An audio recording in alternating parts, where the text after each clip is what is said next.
So, assalamu alaikum, everyone. We are grateful to you that you guys could make it to our presentation. Today, our presentation is focusing on the month of Ramadan, full of blessings. And today, we're going to discuss on how you can maximize your time and your effort during the month of Ramadan.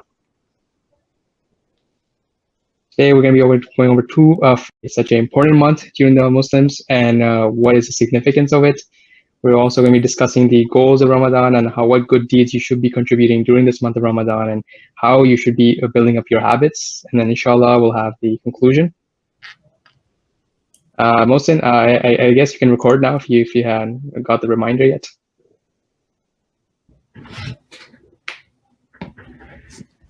All right. So today we have two very esteemed brothers. Number one, our brother is Saad. Saad is currently a manager at a automotive plant site, and he has gracefully given us time today to go over the presentation with us. And second brother is our high school student, Tosif. He is currently he's currently finishing up his grade 12 and will be doing his degree at Georgia Tech for computer science. So both these brothers are very educated in their own field and in the deen as well. And today they'll be giving their time to do our presentation. So inshallah, let's begin.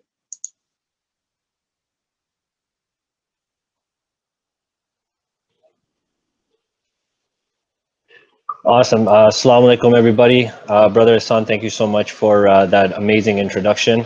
And I'm very, very excited to be here to go over the history of Ramadan as well and the importance of it altogether.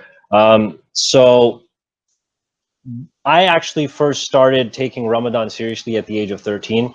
I was very, very fortunate to have both of my parents, instill that within me from a very, very early age.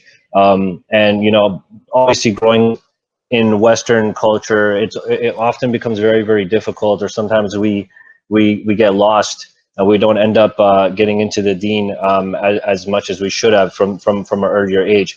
So for me, I was very, very fortunate to start fasting from a very, very early age, and I understood the importance of it. And the history of Ramadan was very, very, very important. The month is when the Quran was brought down upon mankind. It was brought down as the guidance, and you can see right here, Allah says it was the month of Ramadan in which the Quran was first bestowed from on high as guidance onto man, and a self-evident proof of that guidance, and as a standard of which to discern the true from the false. Hence, whoever of you lives to see this month shall fast through it, but if that is ill or on a journey, shall fast instead for the same number of days. God wills that you shall have ease, and does not will you to suffer hardship. So it's the month basically when the Quran was brought down and the holy book onto Muslims. And basically it's a month of great reflection. It's a time for you to basically reflect upon yourself, give thanks, be thankful for everything that you have, because there's a lot of people that don't really get to have the freedom that we have. Especially growing up here. So it was very, very important for me to understand that. And it's also time to get involved with the community as well, starting going for Taraweeh prayers at an early age. A lot of my close friends, one of my friends from a very, very early age was becoming a Hafiz Quran, who had memorized the entire Quran, and he was basically the one leading the prayers. So every time we would go for Taraweehs, I would get to hear him recite, and he had a beautiful, beautiful, beautiful voice. And I just remember just falling in love with that voice that he had and the way he would recite the Quran from an early age. And that's what also got me to eventually take my 5 prayers very, very seriously. And it also helped me through a lot of hardship as well. So all of these things were brought down, all of these guidelines, these very, very important truths that, we didn't have before. These were brought down during this month. That's why this month is so important, and the history of it is very, very, very important to us, and it touches us in our hearts. And the main component overall, my parents always used to tell me that it's about being grateful. Sometimes we have to know what it feels like for people that don't have food, that don't have access to it, they can't drink, they can't have those luxuries, right? It's the fast that we take on every 30 days for that month. It's for us to feel what it's like to not have food. So and that also leads us to obviously give thanks, be grateful, and ask Allah for mercy. And it's one of the most important months for me personally as well, and for millions of us around the world. Subhanallah, subhanallah. Now, the major events in Ramadan. So we touched on a couple of those in the first slide. It's the month when the book was revealed to us. Okay. The second thing, the Battle of Badr was won. So this took place on the 17th of Ramadan in the second year of the Hijrah. So 300 soldiers, Muslim soldiers, versus 1,000 enemies, and they were very, very, very outnumbered. And what had happened is, as with the help of Allah subhanahu wa ta'ala, there were angels that had come down, and they'd come into the defense and protected those who were being persecuted. And this was a very, very important victory for us as well. And at the same time, the third and final one was that Makkah was conquered. And all the idol worshipping had stopped after that time, because before that there was a lot of that going on. There was a lot of slave trade. There was a lot of craziness that was happening during that time. So this was when the order was being brought in. But obviously, in order for that to happen, there was a serious battle that had to have taken place. So these are the three major events in Ramadan, and they're outlined here. The importance of Ramadan. Okay, so for us as Muslims, it's very, very important, because again, as I mentioned, we live in the West, so sometimes it is difficult, and personally from experience as well, it becomes very, very difficult to not, commit sin once in a while. We live in a society where it's very, very easy to sort of fall off the path, or sort of fall out of character. And it's important for us to remind us that this month is significant in so many ways for us, because it reminds us of who we really are. Because we have those 11 months that I personally feel like during those 11 months, I often forget sometimes here and there. The 5 prayers definitely keep you in line. Yes, 100%. They help you stay clean. They help you stay ready and stay focused. But, this is that month that comes around where you have to really, really be grateful. And you have to, if you've really done bad, this is the chance for you to ask for forgiveness. So the holy month for us is a month of self-discipline, self-control, sacrifice, sacrificing food, sacrificing, spending unfortunate things, giving to charity, spending time with the community, going to the mosque. The 9th month of the lunar Muslim calendar, and the 4th pillar of Islam. Also, another thing to note, that this is the month when the gates of hell are closed and the devil is chained up for 30 days. So a big window is open for us to do a lot of good deeds. Not because we should not be doing those deeds, obviously, because we want the reward, but if we do it from our heart, Allah subhanahu wa ta'ala will be able to tell, because obviously he can read everything, he knows everything, he's everywhere. So this is a chance for you to ask for forgiveness. And for me, I always take this month very, very seriously. And I ask for as much forgiveness as well. I pray for a lot of people. There's some people in my life right now that are going through a lot of stuff. There's some people in the hospital. So it's a great time, because the gates of hell are closed. So it's a perfect chance to ask for forgiveness, and to pray for others and close ones and loved ones. And the doors of Jannah are open. So if anything were to happen during this time, there's a very, very strong possibility that Allah subhanahu wa ta'ala will grant those wishes, if you truly, truly mean it from your heart. So it's a time to really, really take it. And I personally have experienced a lot, because I got to experience one Ramadan in Saudi Arabia, in Mecca, right in the Haram, sitting right in front of the Kaaba, getting to pray, getting to do all this stuff. And I witnessed a lot of amazing things. And I believe it was in the last 10 days. I remember we were sitting outside, and I was asking for forgiveness. And this is a very, very important point that I want to bring up about this as well, because my mother had actually gone through a very serious surgery just shortly before that. And she was not doing well afterwards. She was going to live, but she was going through a lot because of a lot of imbalances, chemical imbalances and stuff like that after the surgery. And I remember sitting in front of the Kaaba, and I remember praying from my heart, praying that for her to get better. And I remember I was looking up. I looked right up, because as the people were walking around the Kaaba, I looked up, and I could see in the sky, I could see birds high up in the sky moving in the exact same formation as the people. And some birds were leaving, and some birds were coming and joining the formation. So that for me solidified that there was something very, very special that was happening there during that month, that I was fortunate to be there. And I think maybe 3 months after that, my mom started feeling better, and now she's completely normal. It's been over a decade since. So amazing, very important month. We should all take this month to repent, to ask for forgiveness, and to pray for all of our friends and families. Yeah, absolutely, man. Yeah, that was a beautiful summary. Oops.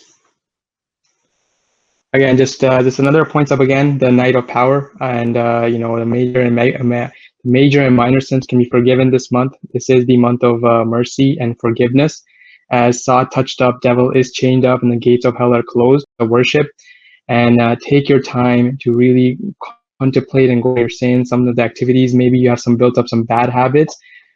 Use this month of Ramadan to eliminate them. Yep, absolutely.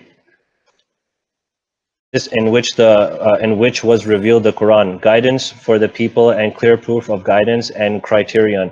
So whoever cites the new moon of the month, let him fast it, and whoever is ill or on a journey, then an equal number of other days.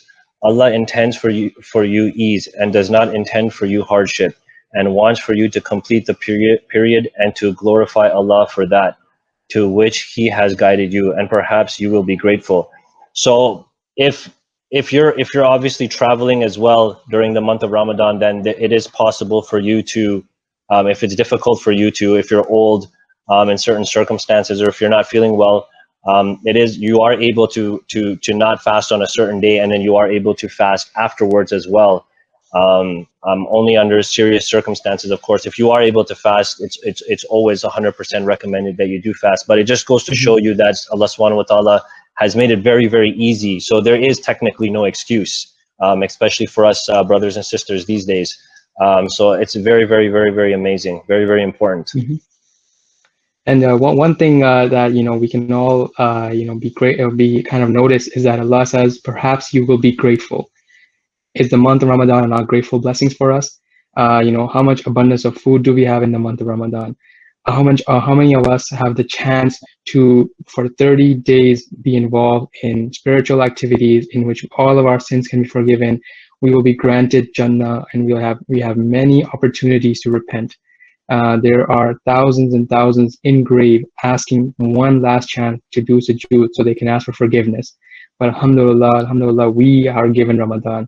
So this is why Allah subhanahu wa ta'ala says, perhaps you will be grateful. Ramadan is not for Allah subhanahu wa ta'ala. He has no need for us. In fact, it is Him, it is us that we need.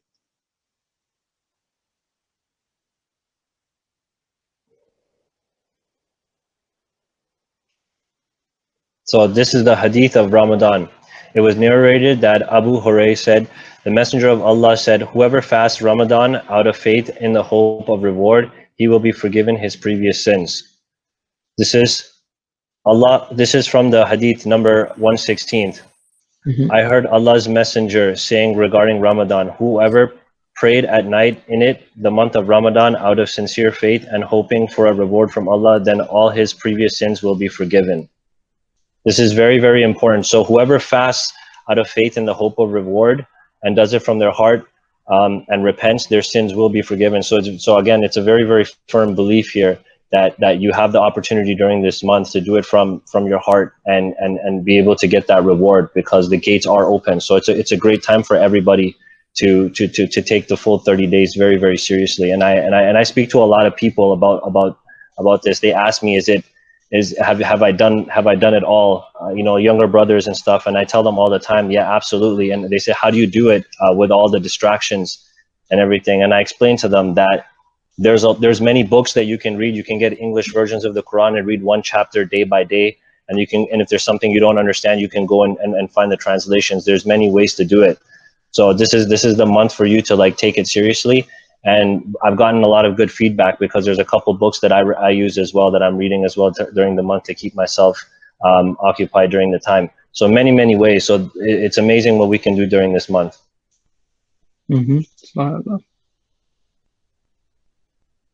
What is the goal of Ramadan? Sorry, you were going ahead, brother? No, you go ahead. It is your slide of abstinence. So one of the major components of Ramadan. Yeah, so this is a big component. in many ways. So the abstinence, it's a very broad term. So the goal of Ramadan is to indulge in mostly spiritual activities, right? So obviously the 5 prayers, reading the Quran, spending a lot of time with the community, the fasting, all of those things. And it's also, you want to avoid excessive worldly activities. Like me, I've actually stopped using the phone as much. I'll leave it away. I'll turn it off. Even my work stuff, I've even told my work during this month, I'm not going to be answering as much emails when I'm not at work, just because I need the time to be able to do what I need to do during this month. So these are all very important. And you want to save energy. You don't want to be like, some people are able to fast and still go out and do a lot of activities because they have that energy, but the vast majority of us that don't do a lot of physical stuff, that have a lot of mental work that they do, it's important for us to spend less time during our fasts doing a lot of things that take out our energy, because it could wear us down. So you want to also mind your tongue during this month. You want to be mindful of your thoughts. You want to try to avoid negative things, staying on Instagram, staying on Facebook, social media, all of those things. So that's what all this whole concept of abstinence means during the month of Ramadan, is to basically stop engaging in all the things that distract you from the ultimate goal of Ramadan, which is to get closer to Allah subhanahu wa ta'ala. Mm-hmm. Saad, is there any activity that you did during the pre-Ramadan and you abstained from it during the month of Ramadan? Yes, there are many activities. I remember to pass the time, I used to try to watch movies and stuff like that. But obviously that's not that's not really a good thing to do. So I stopped doing that many years ago. But other than that, no. During this month, it's mostly making sure that I spend as much time with the family, making sure that we have lots of good food to eat during iftar, making sure all the prayers are in, making sure we're reading the Quran during the day, and sleeping in between. That's basically it. That's good. Do you feel it's difficult during Ramadan to abstain from those activities? No, not really. Like I said, the younger you are that you start doing this, I started doing it from a very young age. I think like between 11, 12, and 13, I started doing it every single year with my family and stuff. So it's sort of become a habit. I also do intermittent fasting even when it's not Ramadan, like the rest of the year. Like I don't eat anything until like 12:31 sometimes, and I'm up at like, I'll pray Fajr, wake up, go back to sleep, and then get up and go to work. And I don't eat anything until a certain time. So I'm kind of used to fasting a little bit. It doesn't really bother me. But the other things, yeah, sometimes, you get behind on work during the month because you take time off from all these worldly things, right? So when the month is over, you have to do a bit of a catch up, but it's worth it at the end of the day, because there's so many blessings, man, that you can get during this month. So no, it doesn't bother me at all anymore. Alhamdulillah. That's great. That's great to know. So I guess we have our next brother, Tosif, who's going to be going over forgiveness component of Ramadan, and then he's going to be explaining some of the habits that we can build and how to be productive. Yeah, for sure. So, assalamu alaikum. Yeah, it was like great to hear like Saad talking about really like fostering like a family environment, right? So that's one of the things in Ramadan that we really get to have, is like praying Tarawih with family members, praying, and just really being able to spend more time with family and do things that are going to be helping us be more in acts of worship. So Saad actually talked about himself being more involved with Ramadan, especially like when he at like a super young age, like 13, right? So that's like amazing. Like particularly for me, I kind of got more involved and really started taking Ramadan seriously when I was 16. And obviously, like being Ramadan, it's one of the biggest months of forgiveness. So like we should really try to take advantage of this month. So obviously me personally, when I was like in my grade 9, grade 10 years, I wasn't like the most religious. I didn't always fully follow my faith. I was kind of just like, built up in that mentality where, oh, I'm just born a Muslim, so that's why I'll just be Muslim. But then like I really figured out it like when I was 16, had that mindset shift and really started taking religion seriously. And I guess when it just kind of clicks that Islam really emphasizes on that forgiveness aspect, that Allah is most gracious, most forgiving, and whenever, no matter what age you are, you're always able to turn back to Allah subhanahu wa ta'ala, and He's able to forgive you. And one of these months of Ramadan, it's one of the biggest emphasized things is that Allah has given us so many opportunities during Ramadan to ask for His forgiveness and mercy. And again, like Saad and Ahsan really talked about this. We are going to be having the Laylatul Qadr very soon, inshallah, in the last 10 nights of Ramadan. So really increasing on our worship, increasing on our nafil prayers, increasing Quran, tahajjud, tarawih, and just really spending time with family. All of these acts of worship will really help us take advantage of the month of mercy and being able to always turn back. And again, we should never doubt Allah's forgiveness, because Allah is the most gracious, most compassionate. So if you do end up doubting, that's actually us committing a sin, right? Because we're essentially doubting Allah's forgiveness. So yeah. I just wanted to make a point. I know we continually keep bringing up forgiveness during Ramadan. And the reason as we're doing is that there's a lot of people who sometimes they become hopeless.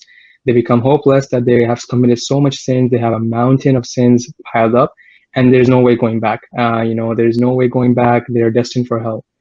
This is the whole idea of Ramadan. Ramadan is a chance for you to start a new slate. It's a chance where, in the previous generations, while they were given many more years to live, and they were closer to Ya Rasulullah sallallahu alaihi wasallam, and they had opportunities. This is our time here, because we have no prophet. We are allowed to see forgiveness during this month. Absolutely. All right, next slide.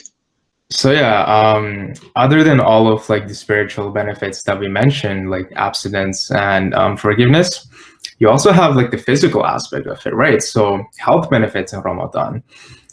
So what happens is that during Ramadan, when we are in that fasted state, there are a lot of health benefits. And one of them is that scientifically, after 8 hours of you eating the last meal, you're going to enter into this fasted state. And then essentially this will improve a lot of gut health. And then it also lowers your cholesterol levels, and it is able to enhance your heart health as well. Scientists have actually found that fasting improves blood sugar control and reduces the risk of diabetes, metabolic problems, and a lot of other things.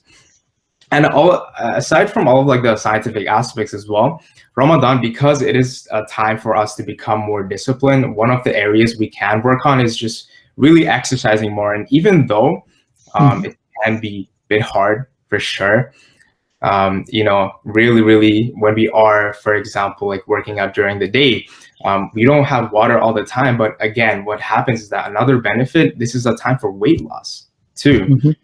So essentially, instead of carbohydrates being able to burn off everything of the calories, what happens is your body will actually use fat to burn off a lot of your things, and then next thing you know, it's a perfect time to really prioritize on weight loss as well. So absolutely. And there's another point is that this is the design of Allah subhanahu wa ta'ala, that Ramadan is not only a month of spiritual goodness, but it also helps our physical and mental state as well.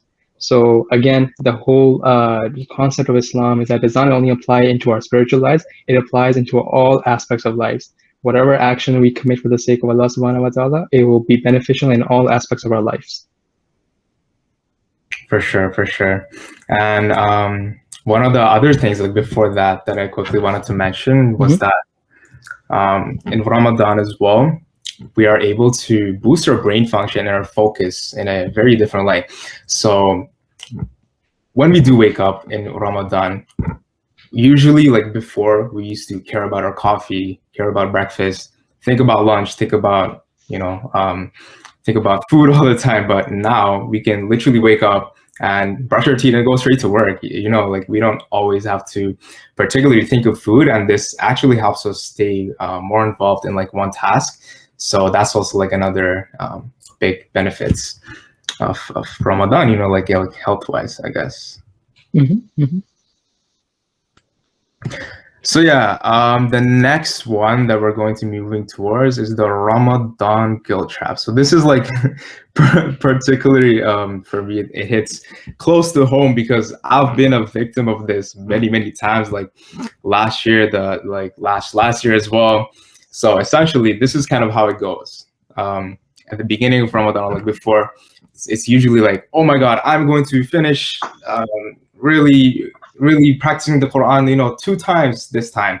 I'm going to read Tarawih daily. I'm going to give this much sadaqah. I'm going to try to increase this much in ibadah. And then what happens is that we actually over hoard ourselves into like fulfilling all of these expectations and making our month actually very difficult. And then like the wave of grogginess hits in like the first week, and we just become sidetracked from our goals. And then like the second week goes, third week goes, fourth week goes, and next thing you know, like we end up feeling guilty. Like at the end, we end up feeling like we haven't really achieved much. And then we again say, next year, okay, next year we're going to become more disciplined. Next year comes, same thing happens again. And you know, like 5-10 years, and then is that really how we want to be spending our time? You know, really like with Ramadan? And I don't think so, right? So I guess like that is one problem that comes with Ramadan, and inshallah we'll be providing some tips in the next few slides to hopefully boost our productivity during Ramadan. Absolutely. So we'll discuss some of those things that we can do during Ramadan to be productive. Yeah, for sure. So essentially, I read this other book, and it's called The Productive Muslim. It's by Muhammad Faris, and he talks a lot of he talks about productivity and Ramadan. So essentially, what he said is that there's actually a link between spirituality and productivity, and more specifically like barakah and productivity. So what happens is that when we do particular actions, and if we tie barakah into it, we're able to feel more goodness into that action, and we feel more happier when we do that particular action. So especially when it comes to Ramadan, we engage more in acts of worship. So that means more family time, more spreading da'wah, learning about Islam, studying Quran.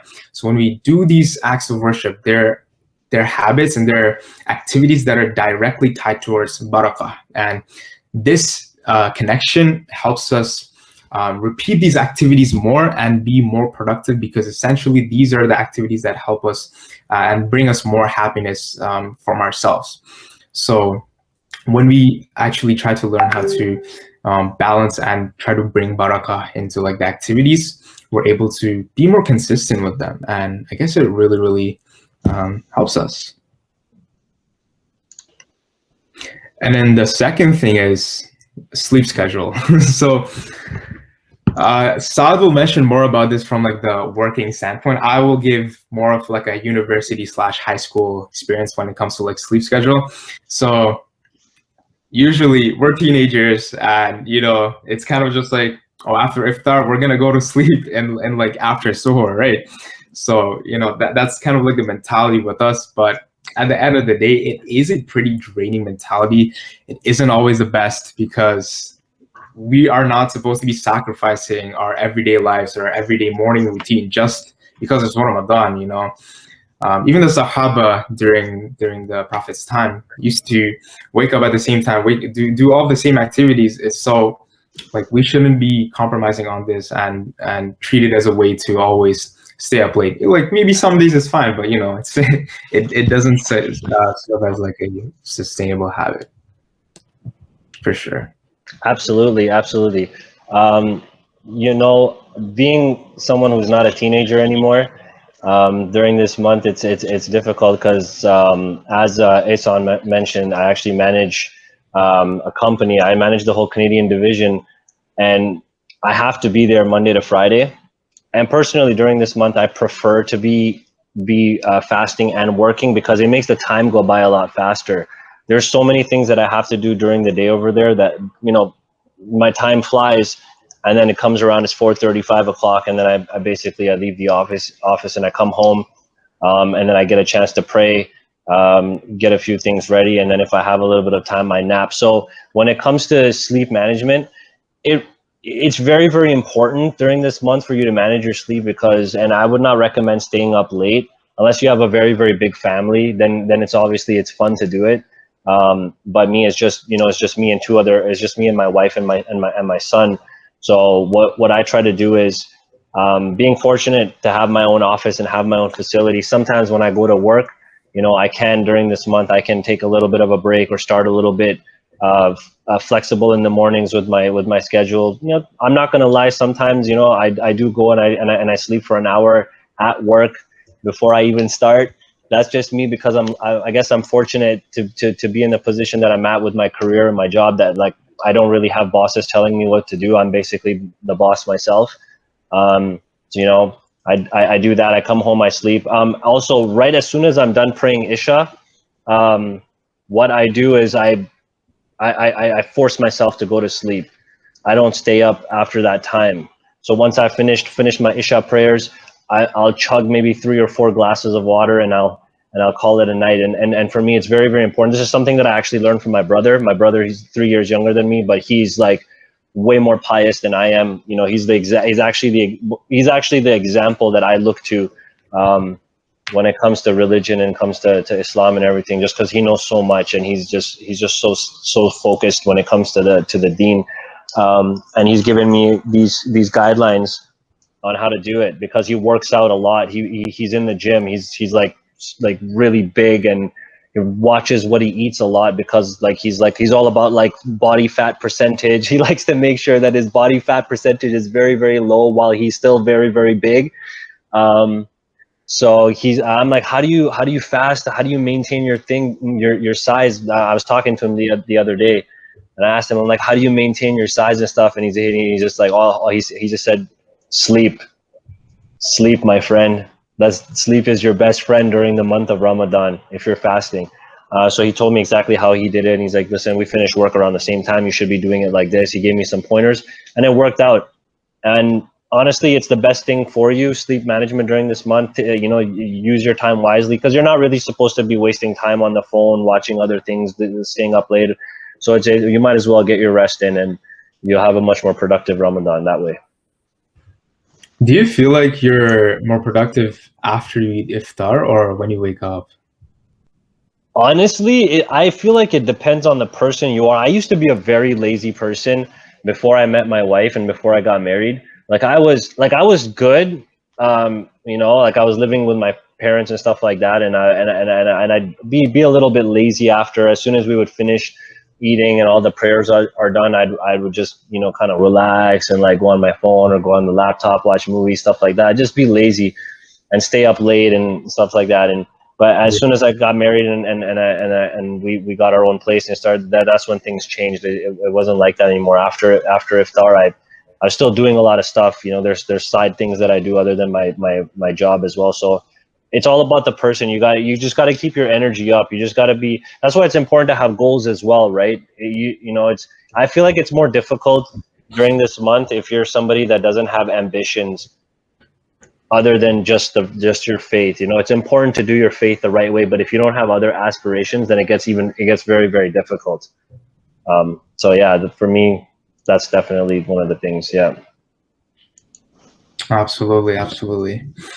And then the last thing is eating the frog. Okay, so let me explain what this means. So basically, when we do wake up, that is usually, again, like it does depend on the person, but because like we had suhoor and that is essentially the time where we will have the most energy, we should try to get our most important tasks out of the way. So that's essentially eating the frog, just getting the most important or the most heavy lifting tasks out of the way at the beginning of the day, so that when it does come to like 6 p.m., 5 p.m., 4 p.m., and we start feeling a little bit of grogginess, then we're just not ending up completing our tasks. Then we will already have them finished. And again, like it's easier said than done, but essentially we're going to be talking about this more on the next slide of like really building habits, where essentially we try to do the most minimal amount so that we're able to sustain it, and then after continue this habit and take it more towards like a discipline standpoint. So like one thing we can really practice is really prioritizing our most important tasks and getting them out of the way straight at the beginning of the day, or whenever you wake up, whenever you feel the most productive, so that we are able to feel accomplished after the end of the day. I just wanted to make a point for all my participants here. Eat the frog. So where it comes from is that one of the author, Mark Twain, he said that if you wake up in the morning and you eat the live frog, which is the worst thing you can do in your day, then you can go on with your day and do all the tasks that are pertain to it. So just a fun way of saying is that if you can get the most prioritized task or the most time-consuming task done first thing in the morning, the rest of your day will be very, very easy.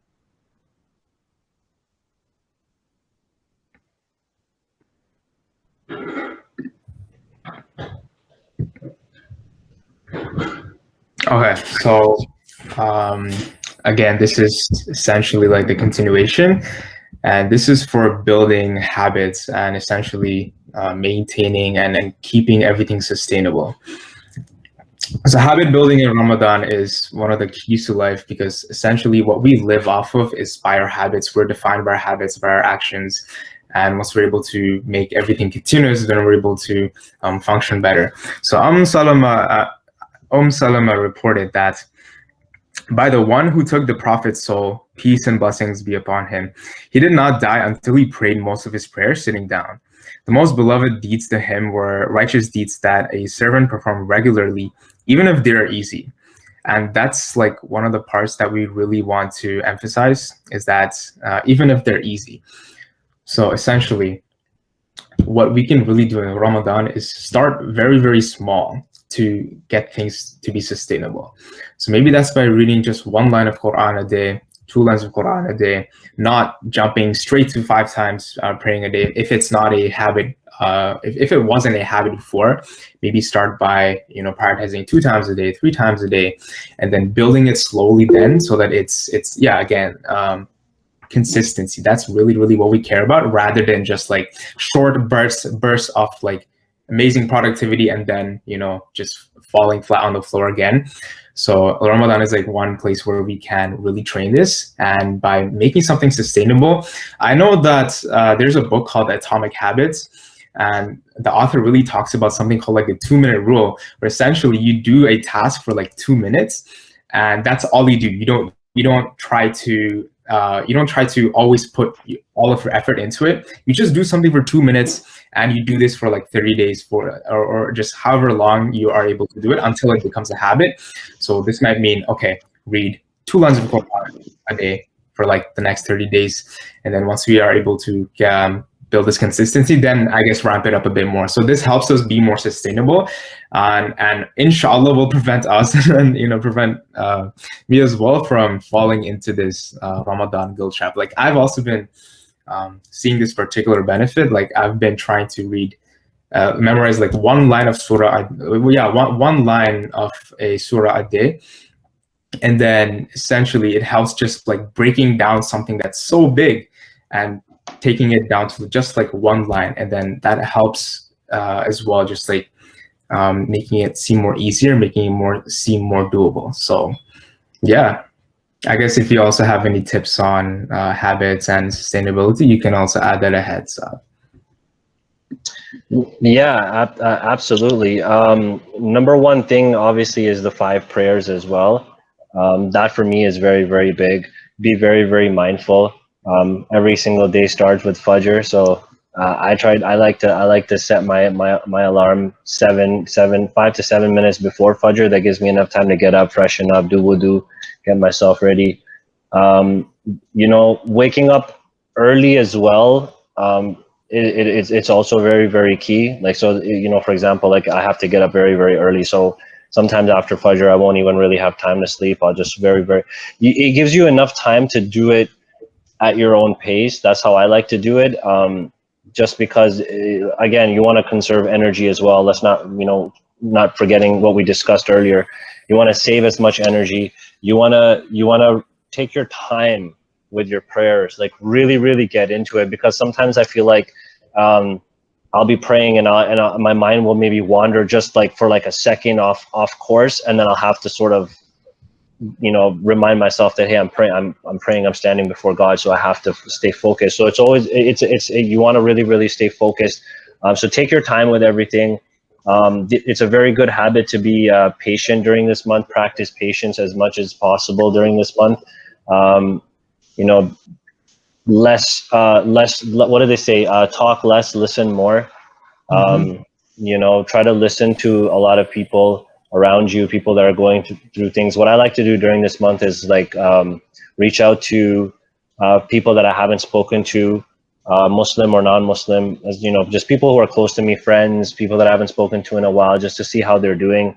Because you never know what people are going through. I like to just catch up with people, see if they're okay, and then make a dua for them if there's something that's going on. I know one of my friends, his name's Dave. He's a TTC bus driver. His father-in-law, who actually got him the job, who worked at TTC for over 30 years, recently passed from cancer, and he was fighting it for quite some time, and it was very, very sad, because I reached out to him literally. I think it was the first day of Ramadan.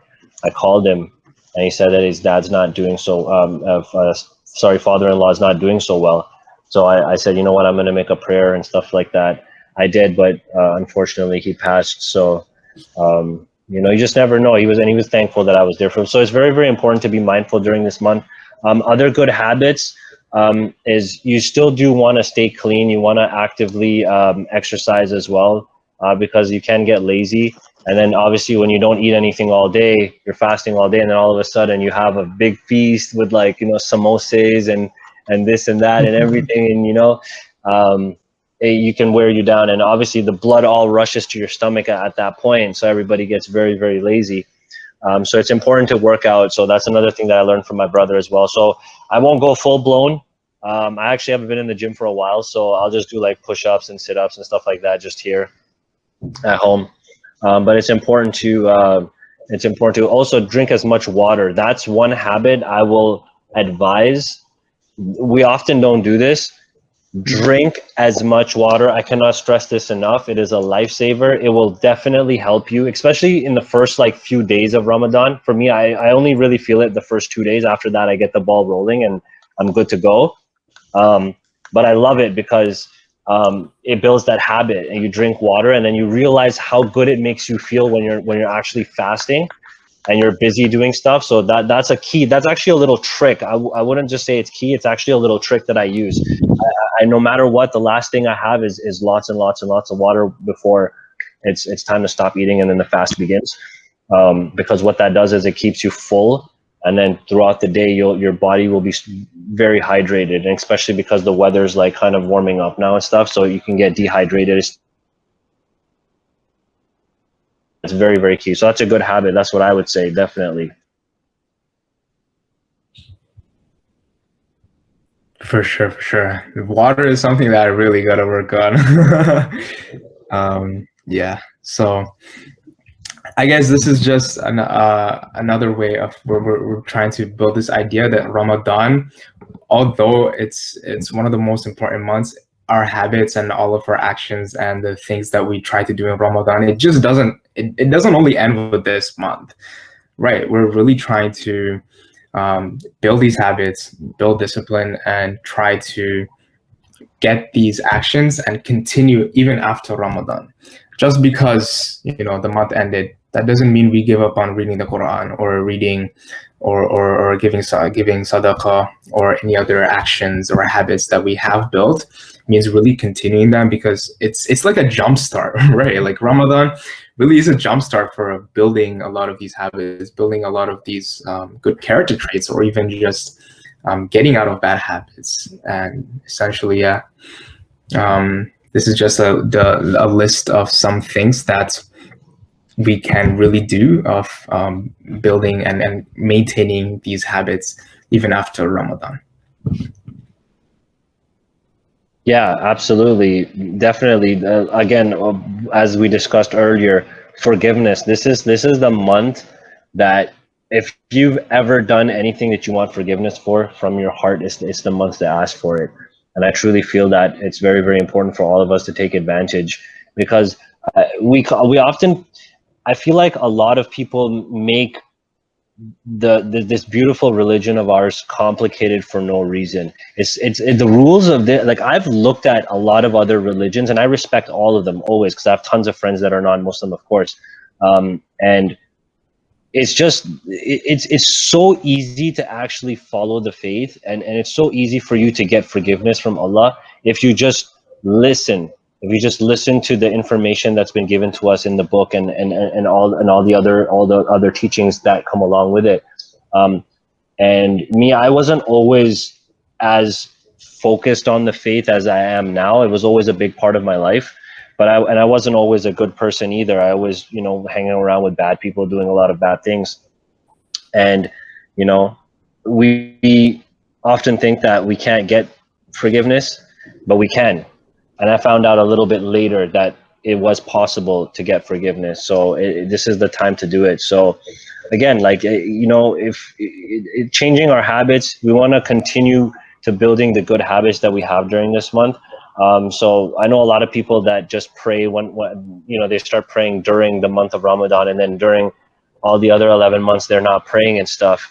And I've been focusing on a lot of that aspect of things in the community. There's a lot of younger brothers that I've actually kind of gotten back onto, like, or some back on, some for the first time, brought them to this whole thing of being able to pray 5 times and balancing it all and stuff like that, and how to do it, especially with busy schedules and things like that. If you put your mind to it, you can do it, right? There's always, if there's a will, there's a way. So the habits that we build during this month this is like, for me, it's like a booster. It's like I'm doing all of this during the 11 months, and then as soon as Ramadan comes around, I get like a big boost again, and I feel supercharged, like Superman when he flies into the sun and he gets the energy. He's like, like that's how it feels during the month of Ramadan for me. I get that boost again, and I'm reminded of how lucky we are to have this month, and that we have to keep building the habits afterwards. So absolutely. For sure. One more thing that I do want to just quickly touch upon is to really be able to continue these habits and keep this type of discipline. Like what I've noticed specifically from my experience is that it really, really helps of having a lot of like Muslim friends around me and a community, and being able to like talk to people that I'm close with who are also Muslim and discuss all of these issues, maybe just be pertaining to Islam, or being able to practice the faith together. So like environment and community and friends, and choosing like who we have to hang out with. I think that's like one of the biggest lessons I've learned in the last 2 years, like choosing who I should hang out with. It really, really does. As long as I know it might sound pretty cliche, but it is like super, super important to be able to carefully like choose your friends and be able to hang out with them, and again, like encourage like all of us in a community and an environment to continue these habits and always continue like Salah, and like I have 2 friends who I always talk to Islam about, who we kind of like share a lot of things about Islam. We send each other articles.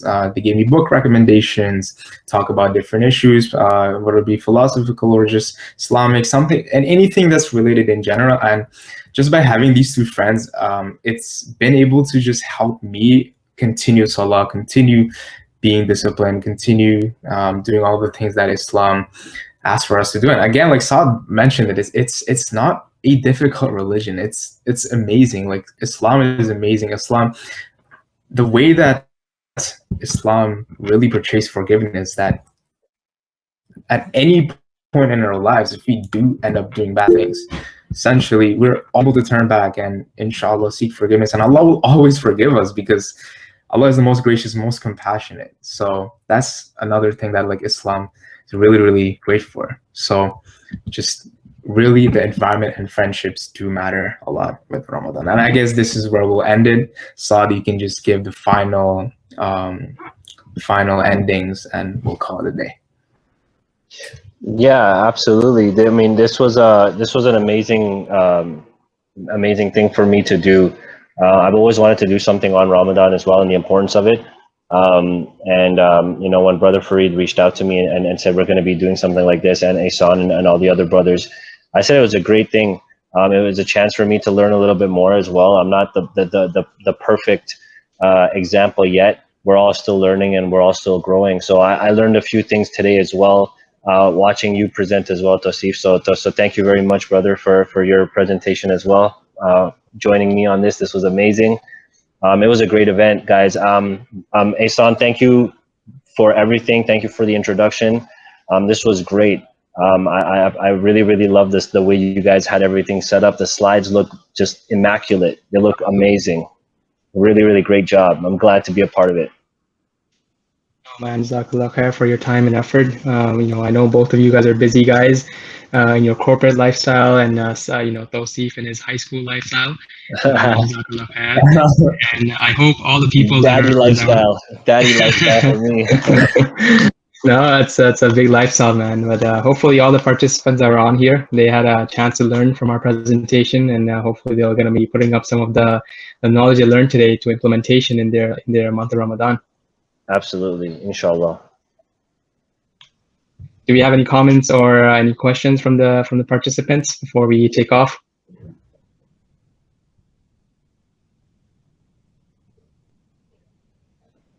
I don't think so. All I see is receiving compliments. So great job to you guys again, once again.